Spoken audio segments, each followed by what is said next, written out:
Bonjour à tous et bienvenue sur un nouvel épisode de Data Watch. Data Watch est un podcast de veille data. On échange avec Axel autour de différents articles qui traitent de data engineering, des fois de plus ou moins loin. Bonjour Axel. Salut Bertrand. Si vous voulez avoir plus d'informations sur nos profils à Axel et moi, je vous invite à aller sur LinkedIn pour avoir un peu plus d'informations et pour donner un petit peu plus d'informations quand même.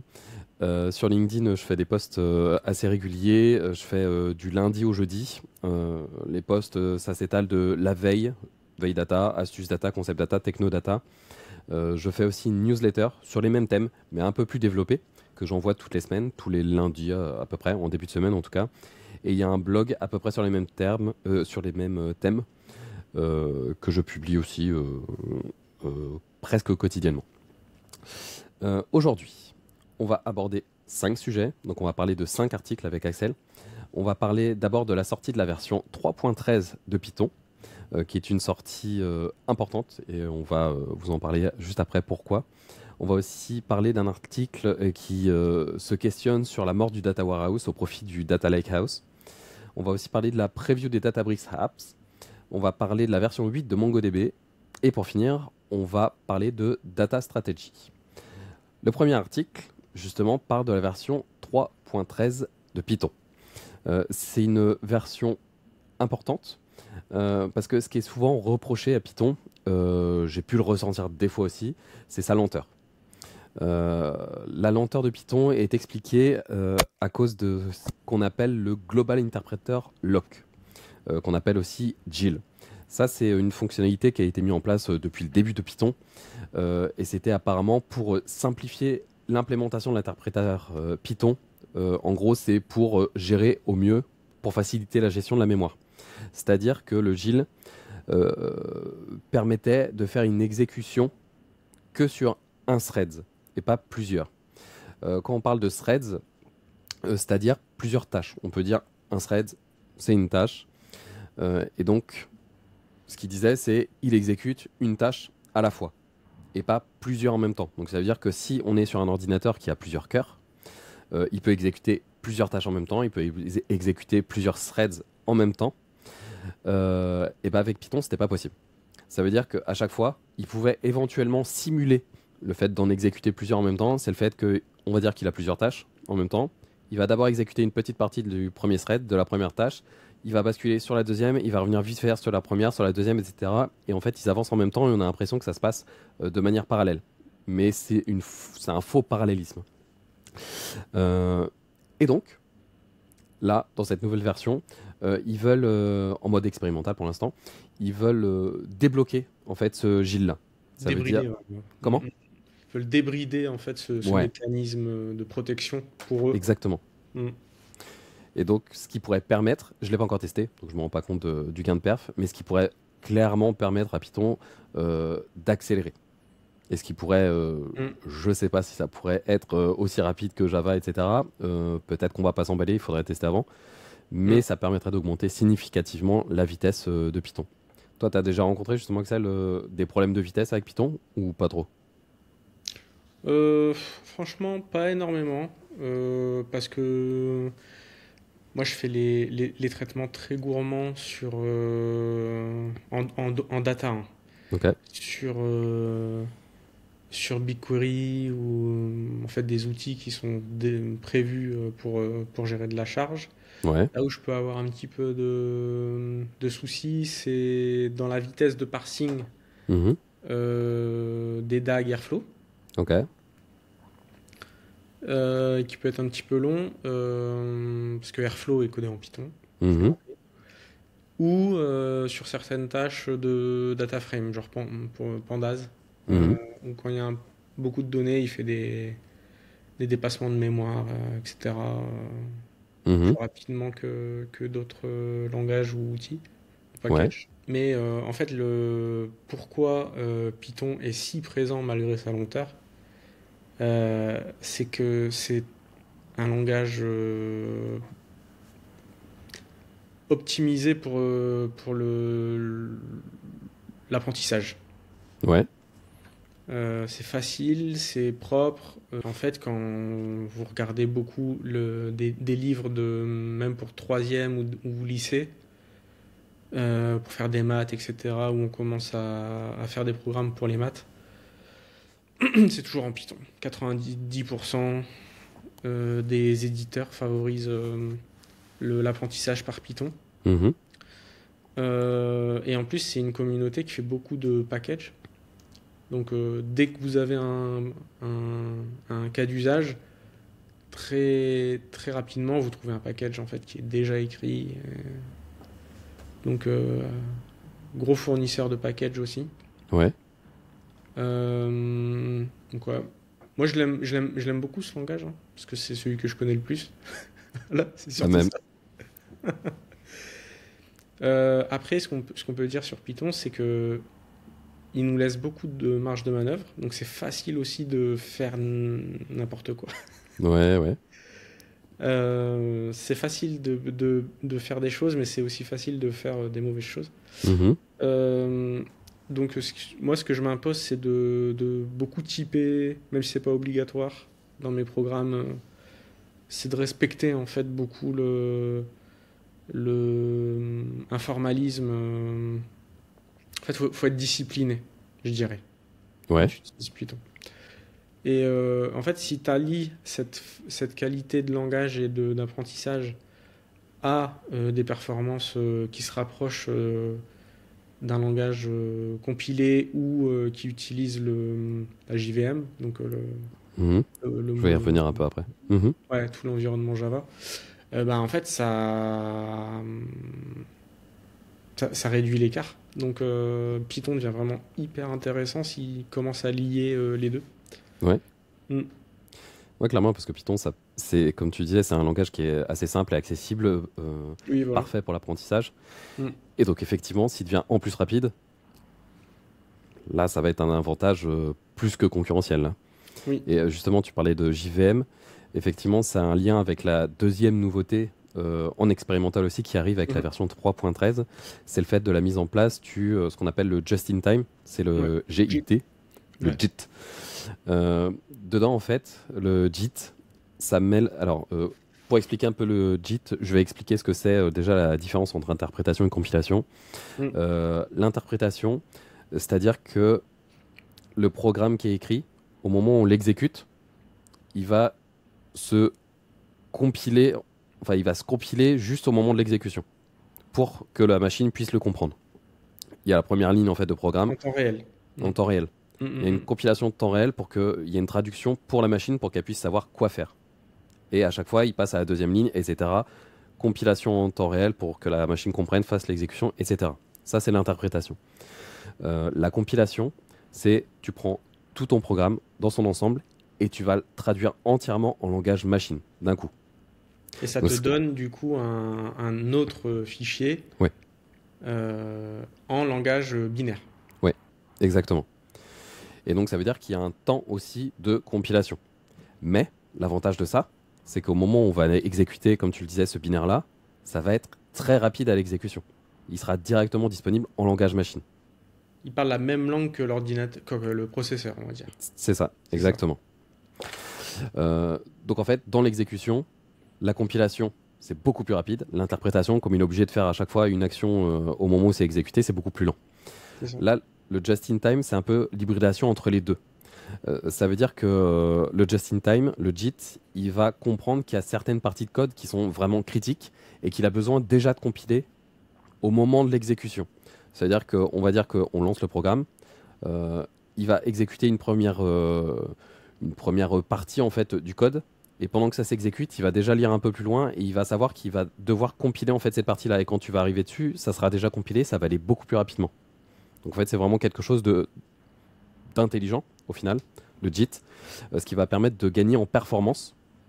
Et c'est un peu ce qui ressemble aussi à la JVM. On parlait tout à l'heure pour exécuter du code Java. Java utilise ce qu'on appelle une Java, je sais plus ce que c'est, JVM, Java. Virtual Machine, non? Virtual Machine, exactement. Ça fait un peu ça. Pareil, il y a du JavaScript avec la V8 de Google, ça permet aussi de faire ça. Ça compile en partie le code en avance, mais pas complètement non plus. Donc, c'est deux nouvelles fonctionnalités. Le fait de, on va dire, débrider le GIL plus mettre en place un JIT, ça va encore plus augmenter les performances de Python et faire devenir en fait Python encore plus compétitif pour des programmes en production à grande échelle et surtout pour les calculs intensifs. Toi, t'en penses quoi, Axel, par rapport au JIT?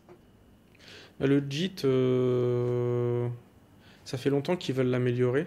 Mhm. Euh, et en fait, je sais pas, hein, je suis pas du tout dans la communauté impliqué dans Python. Je l'utilise pas mal, Ouais, mais j'ai pas je suis pas un insider. Et je me rends pas compte comment on appelle ça, pas des barrières, mais des irritants, quoi, des contraintes, voilà. d'accord. Des contraintes qu'ils avaient pour optimiser le JIT et pour débrider le GIL. Mhm. Donc d'un point de vue purement tech, je saurais pas dire en fait si c'est incroyable ou pas les avancées qu'ils ont fait sur ces deux composantes-là.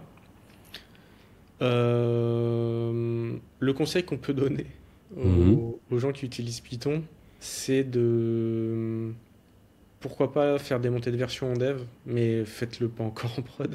Ah non, ça reste des fonctionnalités expérimentales, là. Ouais, ouais, Bien c'est sûr. ça. Donc, donc il va falloir attendre vraiment quelques mois, je pense, avant de commencer à vraiment titiller ces avancées-là. Mhm. Mais pour nous qui utilisons Python et qui travaillons avec, au sens pro, Mhm. c'est des grandes avancées. Bien Ça sûr. va, ça va en fait vraiment faire gagner du temps dans nos pipelines, potentiellement aussi euh, moins payer si vous êtes sur le cloud par exemple, moins payer de temps de ressources. Mhm. Vos pods vos pods, par exemple Kubernetes, vont plus vite se terminer. Si vous travaillez sur de la virtual machine, mettre moins de temps sur ces machines virtuelles. Mhm. Euh, et donc il y aura une économie, pas forcément pour les cloud providers du coup, mais, mais c'est vraiment, vraiment, vraiment une belle avancée. Oui, clairement. Après, les cloud providers, ils vont aussi toujours proposer des ressources, parce que même si Python devient plus rapide, il faut quand même les ressources derrière pour faire s'exécuter les programmes.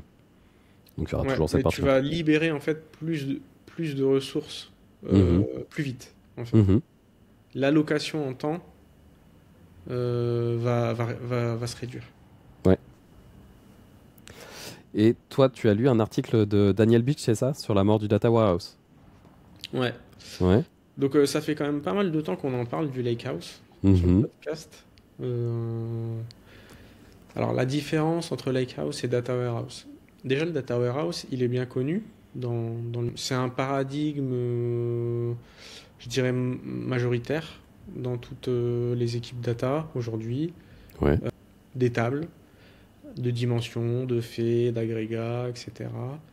Bien rangées comme il faut, maintenues. Il y en a qui mettent du DBT, ceci, cela. Ce qui va te donner en fait toute une modélisation des données de ton entreprise. Ouais. Tu fais entrer tes données, ça mouline, tous tes traitements, etc. de l'équipe data. Ça te donne un data warehouse bien construit. Et ensuite, tu peux créer depuis ce data warehouse une couche d'exposition qu'on appelle souvent data mart Mhm. ou service layer, mais plutôt data mart. Ces data mart là vont pouvoir directement être branchés, alimenter des dashboards. Le lakehouse, en fait, ça va directement mettre les fonctionnalités de ce data warehouse. Donc la modélisation, le create, update, delete, etc. euh, dans ton... Alors j'allais dire tes buckets, mais t'es pas forcément sur le cloud, il me semble. Mhm. Dans les formats Delta Lake, Iceberg, etc. Ceux qui permettent de faire le lakehouse. Ouais. Mais je parle de ce que je connais, donc je vais parler du Mhm. cloud. Ça te permet d'avoir directement dans ta couche de stockage, et pas ton data warehouse, mais vraiment ce qu'on appelle le data lake, on va dire vraiment les fichiers stockés dans les environnements type S3 chez Amazon, Cloud Storage chez Google, etc., Blob chez Azure. Ouais.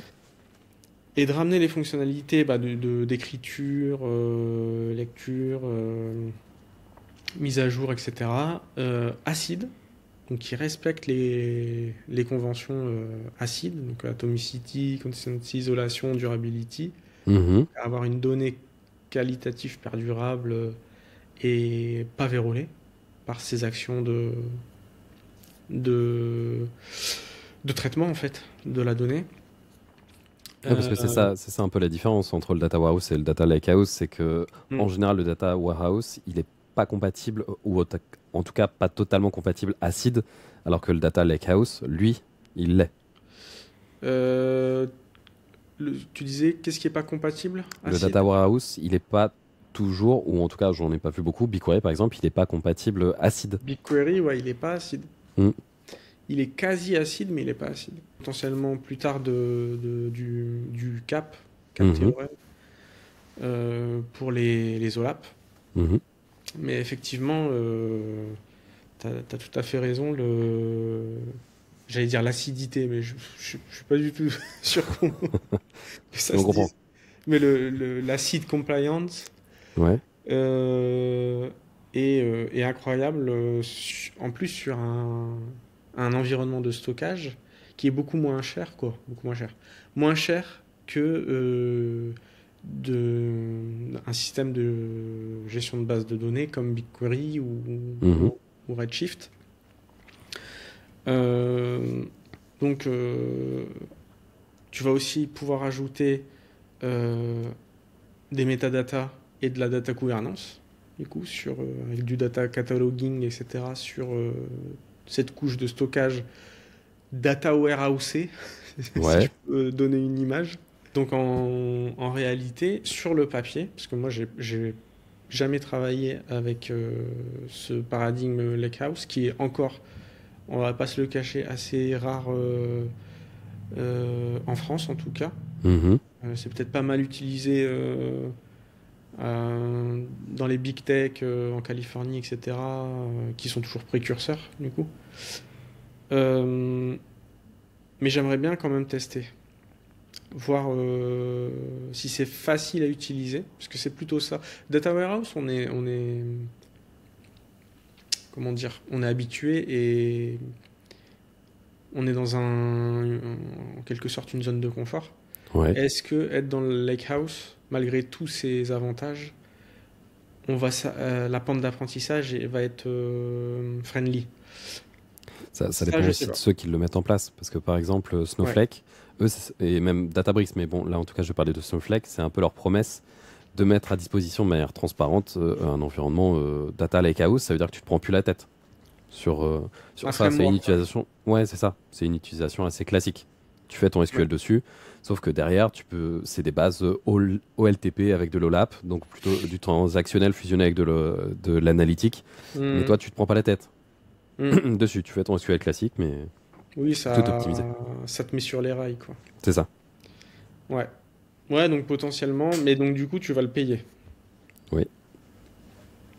Alors, tout travail mérite salaire, mais Mhm. du coup, ouais, faut faire aussi la balance entre du data warehouse que nous, je pense pas qu'on paye des frameworks. Non. Dans quel sens? Le fait que, par exemple, si on est sur BigQuery, qu'on On n'a utilise pas un de service surcouche. supplémentaire? Ouais, voilà, tu vois, nous, on est sur BigQuery, il n'y a pas de surcouche.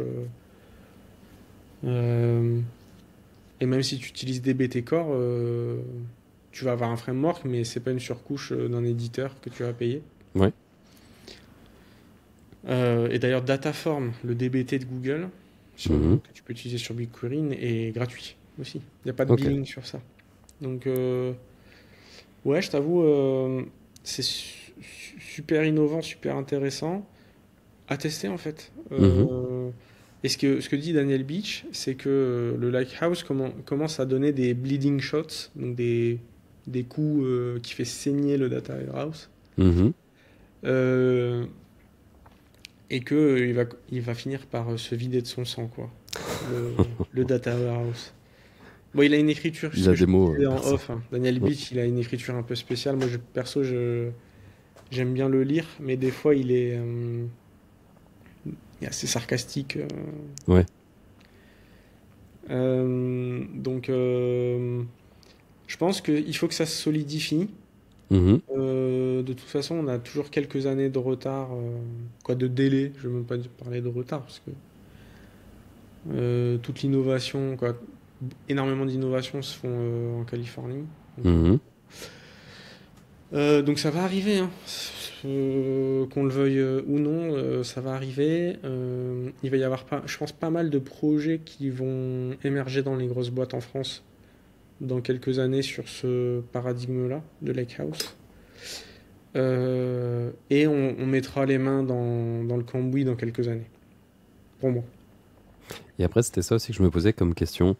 Le fait d'avoir un data lakehouse, en gros, c'est une machine de guerre pour traiter les données en masse.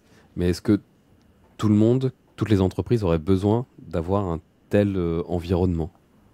Bah ouais, je te rejoins, c'est que je pense qu'il y en a qui vont me dire ok super, mais moi le data warehouse ça me suffit amplement. Mhm. Et, euh, et ça va arriver. Quoi, je veux dire, une entreprise, elle veut pas être à la page, quoi, tu vois, à la dernière page de la, comment dire. Il ne veut pas être à la traîne niveau tech. En fait, tu as des entreprises qui s'obligent pour l'image de marque tech, Ok. etc., d'être toujours à la page. Il y en Mhm. a, c'est pas leur priorité, la Ouais. tech, et ils fonctionnent avec leur data warehouse, même, tu vois, tu as certaines boîtes, des grosses boîtes que je vais pas nommer, mais que Mhm. j'ai passé des entretiens, etc. Leur stack, elle est vieillotte, tu vois, mais ça leur suffit. Mhm. Ça leur suffit. Ils n'ont pas besoin de plus, pourtant c'est des grandes boîtes, Mhm. dont deux qui sont vraiment dans l'industrie et qui sont connues mondialement. Mhm. Et en fait, ils voient pas l'intérêt de plus. Que ça leur coûte pas assez cher encore. Parce qu'effectivement, ils calculent le Ouais, coût, il y a une migration à faire, donc il va y avoir un c'est certain ça. coût. En fait, et puis, tu vois, je reviens un peu toujours à ça, mais les banques, elles Mhm. font encore du COBOL. Le Mhm. système mondial fait encore du COBOL parce qu'ils n'ont pas envie de se taper une migration avec potentiellement des revers, des indisponibilités, même d'une minute, t'imagines, un système bancaire pendant une minute, une coupure d'une minute. En fait, c'est des impacts tout de suite énormes. Mhm. Donc, ouais, il y a toujours ce côté entre bah, ça marche et j'ai pas l'utilité ou en fait, si, ils peuvent avoir l'utilité, mais j'ai pas le niveau de besoin suffisant pour dire je lance une migration. Mhm. C'est plutôt ça en fait. Alors que tu as des boîtes qui doivent avoir une image de marque et euh, qui doivent être dans la course à, à la tech. Ouais.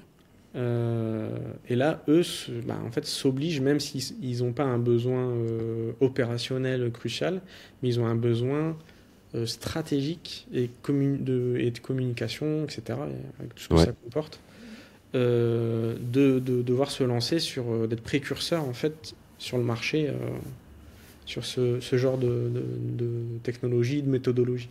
Mhm. C'est aussi un moyen d'attirer les profils aussi, les bons profils. C'est du marketing indirect, quelque part. Ouais. Je te propose de passer sur le troisième article. Ouais. Le troisième article parle des previews des Databricks apps, donc sur Mm. Databricks. Il y a eu plusieurs auteurs, donc je ne vais pas tous les citer. Dès que j'ai lu l'article, ça m'a tout de suite fait penser, je ne sais pas si tu te souviens, on en avait parlé lors d'un épisode de podcast, c'était les Snowflake Native Apps. Je crois d'ailleurs qu'il y avait un invité à ce moment-là quand on en a parlé. C'était Julien, il me semble. Ouais, je crois que c'était à ce moment-là. Mm. Exactement. Et donc quand j'ai lu l'article, je me suis dit, bah c'est pareil. C'est exactement, quasiment la même chose. Ok. Derrière ça, c'est Databricks met à disposition une sorte d'encapsulation de différents services data. C'est-à-dire que tu vas pouvoir avoir une application sur tes données, donc de ton data lakehouse ou data warehouse, qui va permettre de faire des traitements de données, de faire un dashboard, tout simplement, de données, qui pourra être interactif. Tu pourras avoir aussi un peu d'IA dedans si jamais il y a besoin de faire une sorte de prédiction. Et en fait, tu vas pouvoir encapsuler ça dans une sorte d'application qui pourra être ouverte et utilisée par des utilisateurs. Donc en gros, c'est une application complète, clé en main, pour des utilisateurs non techniques. Et on-shelf, du coup. On-shelf, sur l'étagère. Sur l'étagère, ouais, c'est ça. Ouais. Exactement. Donc l'idée, c'est intéressant. Ce qu'il y a dedans, apparemment, j'ai noté des technos. Tu as du Dash, du Streamlit, donc avec du Python. Dash, Streamlit, du Flask. Donc clairement, c'est pour faire des applications web. Derrière. Apparemment, c'est dispo aussi sur AWS et Azure. On peut stocker en fait ces applications-là ou ces applications. Les données exploitées peuvent être à partir de AWS, de Azure. C'est serverless. Et apparemment, on peut aussi avoir un contrôle assez fin au niveau des accès. Ce qui permet aussi d'avoir une sécurité même sur ces applications-là. Ok. Il n'y a pas beaucoup plus à dire, je pense, sur ça. Ouais, tu l'as dit, je pense. Ouais, vraiment, c'est ça. Donc le principe, il est vraiment super intéressant. Surtout pour démocratiser encore plus l'accès aux données en entreprise. Ça, on en reparlera aussi dans l'article de Data Strategy. Et pour moi, cette fonctionnalité ressemble clairement à celle de Snowflake Native Apps.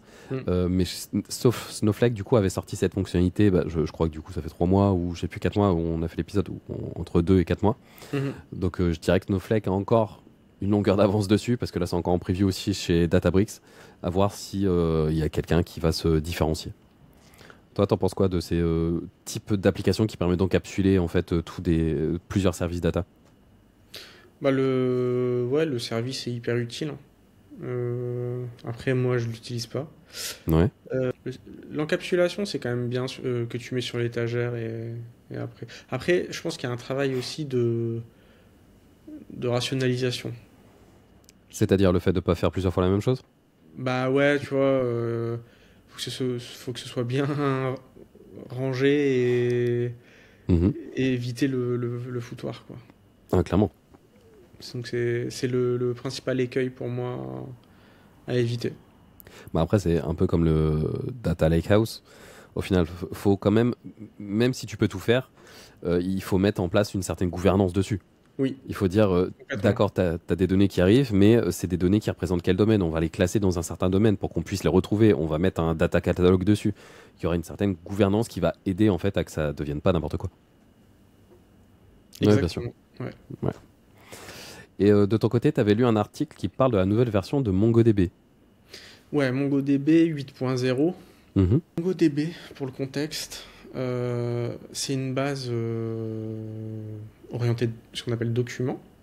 Donc tu vas avoir comment ça se présente. Tu as un cluster. Il faut voir ça comme une grappe avec des raisins. Donc tu imagines que ton cluster, c'est la grappe. Et après, chaque raisin, c'est des serveurs.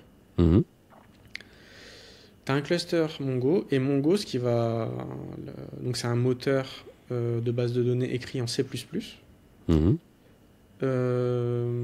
Qui va te permettre, à ceux qui l'utilisent de gérer toute la distribution de la donnée dans ces serveurs, dans ces réseaux.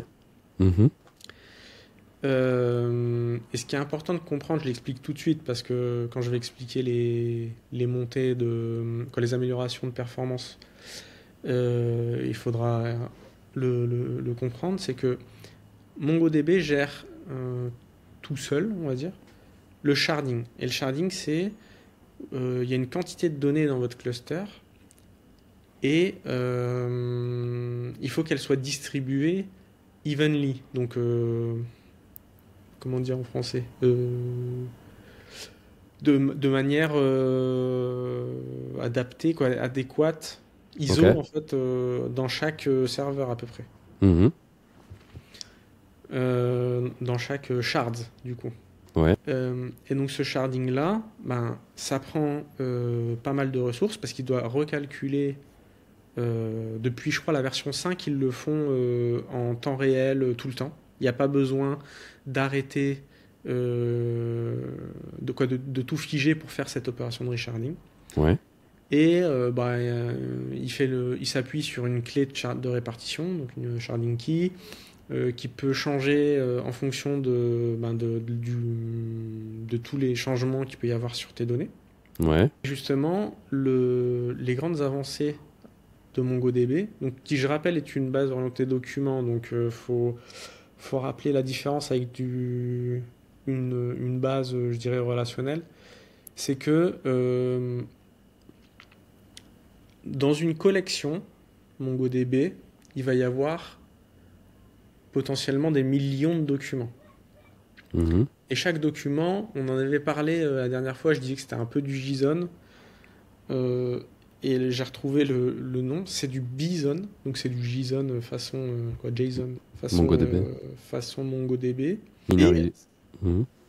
Et c'est pas fait pour faire du relationnel. C'est-à-dire que vous allez avoir toutes vos données dans votre document. Mhm. Et c'est schémaless, donc il peut y avoir des documents dans la même collection. Tu vas pas avoir la même quantité de champs. Je sais pas si on dit champs dans MongoDB. Ouais, de champ, ouais. Ouais, des champs. Enfin, le schéma, il va être flexible, il va pas être est ISO flexible. partout, quoi. Voilà, c'est un Ouais. schéma flexible qui est pas en fait typé comme une base de données relationnelle. Où en fait tu vas avoir un nombre de champs déjà défini avec des données à nul Mhm. s'il n'y a pas de données. Du Là, coup, en ça fait, va être des données semi-structurées ou non structurées. ouais. Mhm.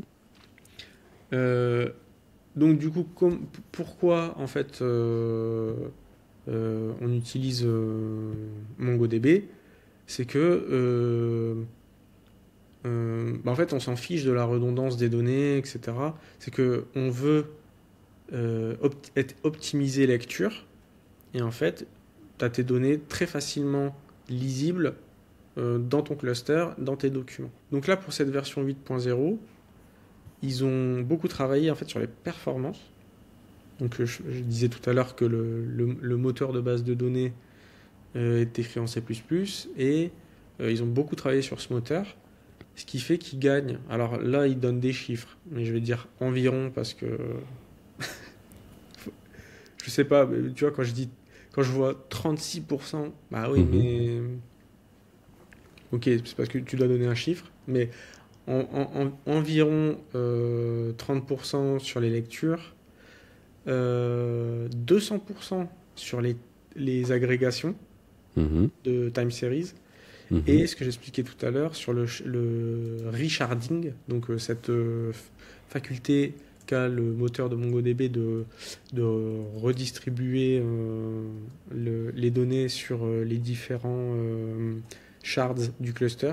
Mhm. Là, ils annoncent up to 50 fois, donc jusqu'à 50 fois plus rapidement. Mhm. Alors le up to, quand c'est flou, il y a un loup. Euh, Ouais. donc oui, le resharding a augmenté, mais j'aimerais bien avoir une moyenne quand même. Mhm. Parce que oui, sur peut-être un cas d'usage, ça peut aller jusqu'à 50 fois plus rapidement. Mais au global, ils le disent pas. Mhm. Cette faculté cette amélioration de vitesse de resharding. En tout cas, MongoDB, moi je travaille pas directement avec, mais j'ai des équipes de mon pôle tech qui l'utilisent. Ouais. C'est très bien pour faire du web, de l'IoT, des choses qui ont besoin d'être optimisées sur la lecture. C'est pas du tout fait pour Mhm. Ouais. Mhm. réaction en fait pour Ouais. vos applis qui va être très très handicapant. Mhm. Voilà. Mais aussi, je sais plus si j'avais lu ça directement sur l'article, mais il disait qu'effectivement, il faut faire attention avec les performances annoncées, parce qu'ils avaient annoncé aussi les performances, je crois que c'était sur la dernière version, où il y avait des grandes améliorations, mais en fait, dans l'usage, c'était pas le cas. Bah Donc, oui. Donc il va vraiment falloir tester en réel. De toute façon, à chaque fois qu'il y a une annonce d'une nouvelle version d'un outil qui dit c'est beaucoup plus rapide, gain de performance, il va falloir se laisser le temps pour pouvoir tester et vraiment constater ça ou pas. Ouais. Ouais, ouais. Et puis là, c'est auto-déclaré. Mhm, C'est eux qui annoncent ça. mhm, En fait, faudrait qu'il y ait je sais pas, des influenceurs, par exemple, mhm. comme ils font pour les cartes graphiques, tu vois, les benchmarks, Ouais. etc., pour vraiment avoir des chiffres réels. En Mhm. fait, faudrait. Mais bon, c'est très niche, du coup. Ouais, bien sûr.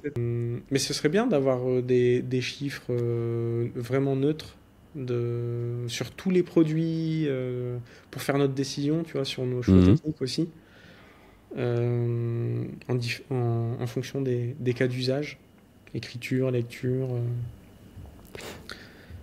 Mais c'est vrai que j'ai jamais vu un benchmark complet en fait de toutes les bases de données. Alors toutes les bases de données, non, j'ai jamais vu, mais ça m'est déjà arrivé de temps en temps. Ouais, les On compare deux principales. bases. Je crois, j'avais vu il y a pas très longtemps une comparaison de perf entre Apache Iceberg et Apache Delta Lake. Ok. Enfin, c'est de l'Apache d'ailleurs, Delta Lake, je sais plus. Mais bon, entre Iceberg et Delta Je Lake, suis pas sûr.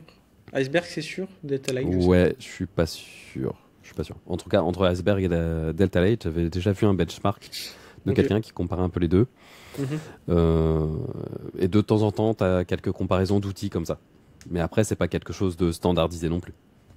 Mais tu vois, ils ont jamais fait de benchmark, quoi, j'en ai pas vu, de benchmark sur des cas d'usage, par exemple, entre un Cassandra outil orienté colonne Mhm. et MongoDB orienté document, donc deux bases de données qui ont différentes. Sur différents cas d'usage, quelles sont les différences? En fait, si tu fais des benchmarks sur tout le temps entre deux bases similaires sur des cas d'usage similaires, Mhm. bah, tu auras assez peu de différences et tu vas les mettre dans leurs conditions, leurs prédispositions. Ouais. Et en fait, je pense qu'il faut faire comprendre à beaucoup de devs et potentiellement même des archis, tu vois, qui ont pas forcément toutes les infos en main. Pour tous les cas d'usage, ben, là aussi la différence de comportement, de puissance Mhm. entre ces bases de données-là.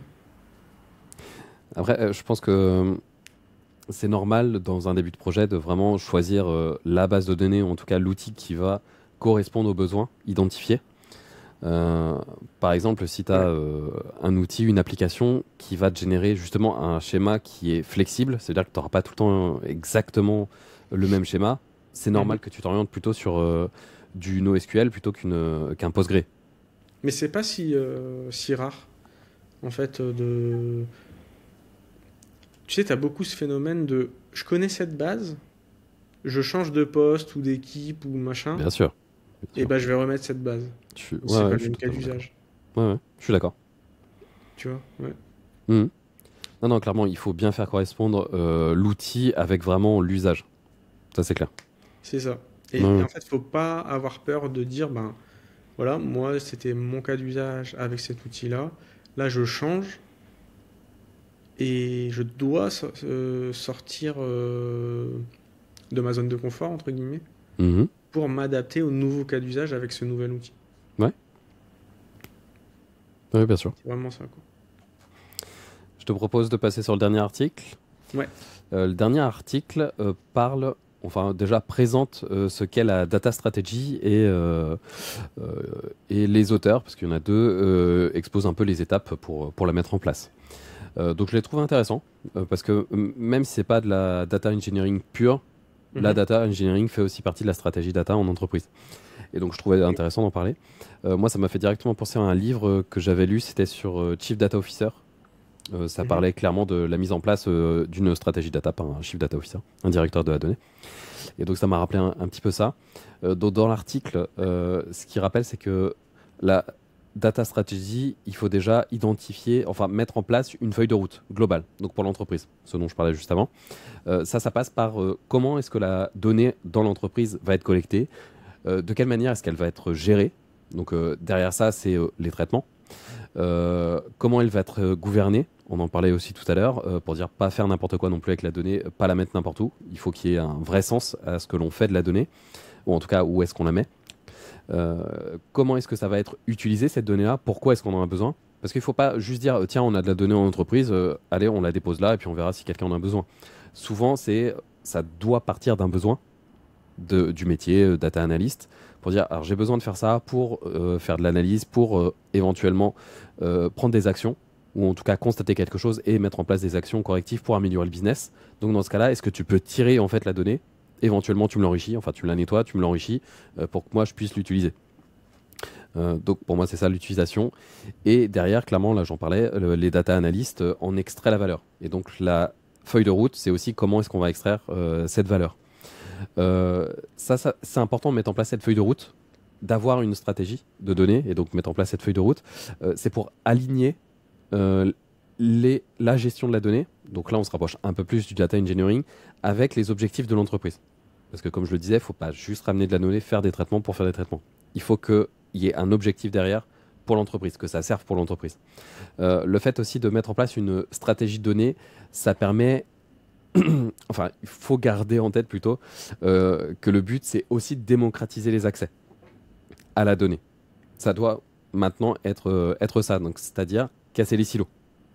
Parce qu'avant, dans les anciennes entreprises, c'était souvent ça. Il y avait une certaine équipe ou un domaine, c'est lui qui faisait tout le traitement, il le mettait de son côté, etc. Et les autres équipes ne savaient pas qu'il faisait ça aussi, alors qu'ils auraient pu mutualiser un peu les données et ils auraient pu prendre des décisions plus éclairées parce qu'ils auraient obtenu une vue un peu plus macro sur l'entreprise. Et clairement, à la fin, ce qu'ils disent, c'est aussi pour permettre d'utiliser l'intelligence artificielle. Donc à voir ce qu'on fait dans l'utilisation de l'intelligence artificielle.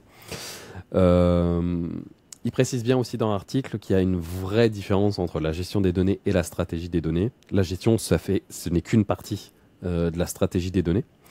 Ça permet aussi de prendre des meilleures décisions. Le fait de casser les silos, le fait de mettre à disposition toutes les données, le fait qu'il y ait une vraie gouvernance, le fait qu'il y ait un vrai objectif derrière, l'utilisation et tout le traitement, la collecte, etc. Ça permet de prendre de meilleures décisions, d'être plus efficace dans l'entreprise. Et donc vers la fin de de l'article, les auteurs listent plusieurs points, plusieurs étapes pour mettre en place cette data strategy. Donc ils parlent que ça doit commencer par le fait de réunir des équipes qui ont différentes fonctions, mais qui participent vraiment, qui sont partie prenante dans la gestion des données et le fait d'appliquer les objectifs de l'entreprise. À partir de ce moment-là, on va aussi définir les objectifs commerciaux, parce que le but d'une entreprise, c'est toujours de faire du chiffre. Donc clairement, les données, le but, c'est qu'on puisse améliorer le business derrière. C'est toujours ça l'objectif. Donc là, j'ai cité les 2 premières étapes. La troisième, c'est d'évaluer la situation actuelle. Qu'est-ce qu'on a maintenant? Qu'est-ce qu'on a comme source? Est-ce qu'on a une certaine maturité ou pas sur la partie analytique? Le fait que, ok, on a plein de sources de données. Si on les ramène, est-ce qu'on a la capacité, est-ce qu'on a la maturité à retirer quelque chose de la valeur de ces données-là? Et à partir de là, l'étape, c'est on commence à élaborer la feuille de route. Ensuite, on va établir une politique vraiment claire par rapport à de la qualité de données, par rapport au rôle de chaque équipe qui va exploiter cette donnée-là. Et après, c'est la phase un peu de promotion, en fait, de tout ça. On a fait la feuille de route, on a mis en place tout ce qu'il faut, etc. Maintenant, il faut le promouvoir dans l'entreprise afin que tout le monde puisse exploiter ces données-là dans l'entreprise. Et il cite aussi, pour finir, 3 obstacles à l'adoption de la stratégie des données. Manque de documentation. Premier truc, au sein des équipes. Ça, c'est clairement un frein. Même pour moi, ça m'est déjà arrivé plein de fois en entreprise. J'arrive en entreprise, on me demande de faire quelque chose, de mettre en place une nouvelle pipeline, de traiter des données. Je ne sais pas c'est quoi ces données-là, je ne comprends pas. Cette colonne-là, ça correspond à quoi? Je suis un peu perdu. Et donc, du coup, il va falloir que je trouve quelqu'un qui a un peu des connaissances. D'accord, je vais prendre là, mais en fait, il n'a pas toutes les connaissances. Je vais devoir aller ailleurs, etc. Donc, c'est bien pour commencer à faire du réseau. Mais par contre, ça met un frein énorme pour le time to market. il parle aussi de la difficulté, tout simplement, à obtenir l'adhésion des différentes parties prenantes. Parce que des fois, ça peut être difficile de réunir tout le monde en même temps parce que chacun dit, eh ben non, moi je sais bien ce que je fais, j'ai pas besoin de faire ce truc-là, moi ça marche bien de mon côté. Et clairement, une autre difficulté, c'est le fait d'équilibrer entre la sécurité, la gouvernance et l'innovation. Le fait qu'il y ait peut-être la sécurité qui met en place trop de contraintes, la gouvernance qui met trop de contraintes, etc. Il va falloir trouver un équilibre entre tout ça pour pas que ce soit un frein dans l'utilisation, dans la mise en place et après dans l'utilisation de toute cette donnée, donc à la mise en place de la stratégie des données. Toi, qu'est-ce que tu penses de cette stratégie, de cette approche-là et de ce que tu peux voir aussi dans tes missions? Bah moi, ma 6e année d'expérience, Ouais, je pense qu'il y a, tu sais, un peu un effet consultant plutôt fonctionnel. ouais, Et puis après, tu as le consultant technique. Tu as ceux qui essayent de lier le fonctionnel et la technique. Et en fait, dans tout ça, tu vas rajouter aussi les migrations dans l'entreprise, les changements de poste, les changements de vision. mhm, Euh, donc en fait, tu vois, les plans sur 2, 3, 4 ans de stratégie data, moi j'y crois plus. mhm, Je suis un peu radical sur ça, mais tu peux garder, oui, une, une direction, je dirais, mhm, avec des marges de manœuvre très larges. ouais, Mais en fait, il y a trop de choses qui bougent dans une entreprise. mhm, Il y a trop de facteurs. Donc moi, c'est plutôt, ok, je comprends où est-ce que vous voulez aller, mais la stratégie, laisser de l'agilité en fait au plus bas niveau. Tu vois, par exemple, un data engineer ou un lead mhm, data engineer. En fait, faut pas le voir comme un pur tech. Il doit comprendre et être inclus dans les décisions, dans les choix. C'est pas juste un tech. Et j'ai l'impression qu'il y a beaucoup d'entreprises, et ça c'est un peu, tu sais, le débat profil gestion, management et profil technique. ouais, Et moi, je suis vraiment pour une fusion de. Un ingénieur sait faire les deux. Tu vois, faut arrêter Et s'il sait pas faire les deux, c'est problématique. C'est vraiment problématique. C'est-à-dire qu'il va potentiellement écrire des pipelines, du code, j'en sais rien. mhm, Il ne sait pas pourquoi. C'est terrible. mhm, Euh, donc oui, le silo, il peut être entre équipes, mais il peut être aussi sur la vision et sur les profils. ouais, Euh, et moi, je suis vraiment persuadé que les meilleurs types d'organisation, elles sont très horizontales, avec peu de couches de hiérarchiques, ouais, avec des profils complets, donc qui sait comprendre la stratégie justement, la vision et l'implémenter techniquement, et en prenant en compte tous les aléas qui peuvent arriver sur l'année. Tu vois. mhm, Il peut y avoir énormément de facteurs qui changent et qui te font revoir pas mal de décisions. ouais. Et je pense qu'il n'y a pas beaucoup d'entreprises où il n'y a pas de facteurs de réorganisation. Ouais. Après, le fait de mettre en place une feuille de route, ça ne veut pas dire qu'il faut absolument s'y tenir et que ce soit rigide. Je pense que c'est vraiment pour avoir certains jalons, certaines étapes, ou en tout cas Ouais. guider les différents services sur Mais en qu'est-ce que fait, l'entreprise veut faire. mais en fait, des fois, je trouve qu'on parle beaucoup du truc, mais on fait Mhm. pas le truc. C'est souvent ça. Voilà, tu es d'accord Mhm. avec moi. Ouais. Le fait de devoir expliquer sans cesse ce que tu as fait pour que quelqu'un en aille reparler à quelqu'un d'autre, et puis tu vois, Mhm. au bout d'un moment, tu perds un temps. Ouais, je suis vraiment pour la vraie agilité Mhm. sur ça. Et donc, mais tu vois, c'est facile à dire, hein, mais c'est le plus dur. dans une entreprise. Le fait de ne pas scléroser ton organisation. Ouais. Et pour ça, il faut des gens avec de l'expérience, des compétents avec de l'expérience. C'est dur à recruter, notamment en data. Mhm. Des profils qui peuvent avoir cette double casquette-là et qui doivent avoir, pour moi, cette double casquette pour faire avancer la stratégie de l'entreprise. Mhm. Donc, il y a plein de facteurs limitants. Tu vois, le recrutement, les budgets pour le recrutement, des départs inopinés, des migrations d'outils, des fins de contrat de fournisseurs, de ceci, cela, qui t'obligent à te retourner. J'ai peut-être une mauvaise image aujourd'hui de cet aspect consulting strategy, etc. Tu vois, mais Mhm. c'est important, mais il faut pas non plus le voir comme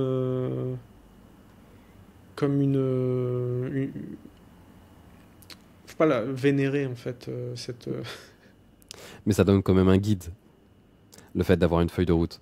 oui. Je pense pas que c'est pour Oui, il dire faut une feuille de route. Là, c'est bien pas sûr. cadrer toutes les étapes. En tout cas, c'est pas comme ça que je l'ai interprété. C'est pas vraiment tout cadré, Mm. mais c'est pour dire, par exemple, il y a un nouveau directeur de la donnée qui arrive en entreprise. C'est important qu'il apporte sa vision, parce que s'il Oui, continue qui juste à mette sa donner la patte. vision du prédécesseur, Oui, bien sûr. qu'est-ce qu'il apporte? Ouais, tu peux pas empêcher les gens aussi de mettre leurs pattes, hein. Quand Bien je sûr. dis leurs pattes, c'est dans le bon sens, de mettre Ouais, je comprends. leur vision, etc. Mhm. Euh, mais en fait, trop de stratégie tue la stratégie aussi. Mhm. Je pense qu'il faut avoir un juste milieu. C'est plutôt Ouais, ça. Comme dans tout. Juste milieu, c'est toujours bien sûr. le mieux. Donc oui, un poulet sans tête t'ira pas loin. Par contre, un poulet sans pattes, il va pas loin non plus, quoi. Donc une bonne tête, des bonnes pattes, et puis là tu peux avancer. Donc, si tu as des très bons stratégistes, mais des mauvais exécutants, ou Mhm. l'inverse, ça va pas. Mhm. Donc je pense qu'il faut avoir un... Je sais plus qui dit ça, mais la vélocité de ton entreprise à délivrer, Mhm. c'est la moyenne de toutes tes compétences. Voilà, donc Mhm. pour moi tout est dit là. Et il faut ni sous-estimer l'un ni l'autre. Comme Mhm. tu disais, c'est important d'avoir une feuille de route. Je pense qui rassure les gens aussi, qui donne de bons repères. Mais il faut aussi y aller, quoi. Mhm. Il ne faut Bien pas sûr. être bridé justement par cette stratégie. S'il y a un meilleur move à faire qui n'est pas prévu, faisons le move Mhm. et adaptons. Bien C'est sûr. plutôt ça en fait. Je te remercie, Axel. Euh, C'est à toi. Je vous propose de nous retrouver sur les différentes plateformes. Pour rappel, donc on est disponible sur YouTube, Spotify et Apple Podcast. Si vous avez bien aimé ce podcast, pensez à mettre la meilleure notation possible sur les différentes plateformes pour qu'on puisse ressortir, en tout cas, grâce aux algorithmes. Si vous souhaitez échanger davantage sur les différents articles dont on a parlé, les différents sujets que l'on a pu aborder, vous pouvez mettre des commentaires et on pourra échanger à cet endroit. Merci Axel, à la semaine prochaine. Ouais, à la semaine prochaine. Salut. Salut.